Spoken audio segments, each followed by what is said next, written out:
Hey guys, তোমরা সবাই কেমন আছো? আশা করছি ভালো আছো। আমিও খুব ভালো আছি। তো গাইজ, আমার ভেতরকার রাঁধুনি আজকে আবার জেগে উঠেছে। তো ভাবলাম কী রান্না করব।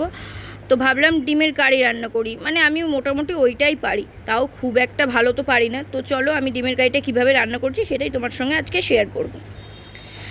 তো আমার ডিমটা প্রথম থেকে সেদ্ধ করে রাখা ছিল, তারপর ওর মধ্যে নুন আর হলুদ আমি মাখিয়ে নিয়েছি। নুন হলুদ মাখিয়ে নেওয়ার পর কড়াইয়ে সুন্দর করে একটু তেল দিয়ে দিলাম, অনেকটা বেশি করে দিয়ে তেলটা গরম করতে বসিয়ে দিলাম। আর এই পেস্টটার মধ্যে হচ্ছে পেঁয়াজ, আদা, রসুন, জিরের গুঁড়ো, ধনের গুঁড়ো, লঙ্কার গুঁড়ো সব মিশিয়ে আমি একবারে পেস্ট তৈরি করে রেখে দিয়েছি। তারপর নুন আর হলুদটাও দিয়ে নিলাম। এই পেস্টটার মানে আমি আগের থেকে তৈরি করে রেখে দিয়েছি কুড়ে, তো তাই কাজ কম হবে। তারপর দেখলাম তেলটা ভালোই গরম হয়ে গেছে, ওর মধ্যে আস্তে আস্তে ডিমগুলো ছেড়ে দিলাম। আমি 6টা ডিম আছে। আর আমি একটু গ্যাসটা আস্তেও দিয়ে নিয়েছি, মানে ডিম খুব ফোটে তো, আর আমার খুব ভয় লাগে যদি পুরো টুরে যায়।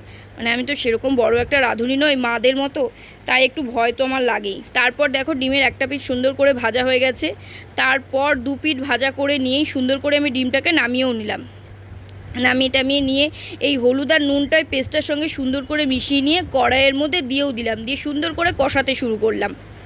ভালো করে কষিয়ে নেওয়ার পর দেখো সুন্দর করে আমি কিন্তু কষাচ্ছি যতক্ষণ না তেল ছেড়ে যায়। তেল ছেড়ে যাওয়ার পর আবার ওর মধ্যে ডিমগুলো আমি সব দিয়ে দিলাম।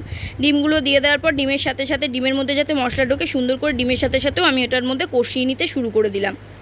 মানে আমি একটুখানি বিশাল রাঁধুনি তো, তাই এরকম করে তোমাদের সঙ্গে শেয়ার করছি।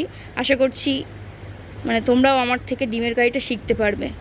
এই কথা শুনে কেউ হেসো না। তারপর সুন্দর করে কষিয়ে নেওয়ার পর ডিমের মধ্যে জল দিয়ে দিলাম। জল টল দেওয়ার পর সুন্দর করে ফুটতে শুরু করে আমার ডিমের কারি রেডি হয়ে গেল। আমি নামিয়ে টামিয়ে নিলাম। প্লিজ কেউ কিছু মনে করো না, আমি যেহেতু একা একাই ক্যামেরা করি তাই সব কিছু শেয়ার করা হয় না। তো আশা করছি তোমাদের ভিডিওটা ভালো লাগবে। লাইক, কমেন্ট অ্যান্ড শেয়ার করে দিও ভালো লাগলে।